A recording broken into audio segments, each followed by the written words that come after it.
Dès son premier jour à la tête de l'école, l'homme fut abasourdi par le chaos qui régnait sous ses yeux. Des élèves vendaient ouvertement des produits interdits dans l'enceinte de l'établissement. Même les enseignants qui tentèrent de les empêcher de se battre finissèrent à l'hôpital. Les forces du mal étaient omniprésentes ici. Comment pouvait-on encore appeler cet endroit une école, censée éduquer et former la jeunesse? Si leurs notes pitoyables n'avaient pas nui à la réélection du maire, ce dernier n'aurait jamais rappelé Clark, renvoyé de cette école 20 ans auparavant, pour en reprendre les rênes.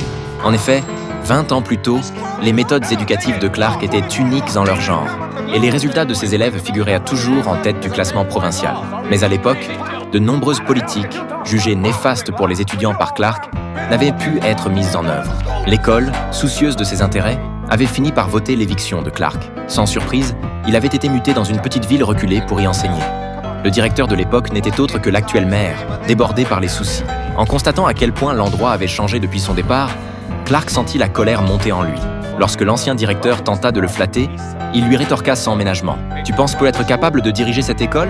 Si c'était le cas, je ne serais pas là, n'est-ce pas ?» Aussitôt, il procéda à des remaniements de personnel. Le concierge travailleur et fiable fut promu responsable logistique. L'assistant manquant de tact devint entraîneur de football. Il engagea aussi un vigile costaud comme chef de la sécurité. Ensuite, il demanda la liste de tous les élèves voyous de l'école et convoqua une assemblée générale des professeurs et des élèves. Ceux figurant sur la liste furent tous invités à monter sur scène. Mais cette bande de petites frappes ne prenait visiblement pas au sérieux ce nouveau directeur. Malgré les injonctions de Clark, aucun ne lui prêta attention.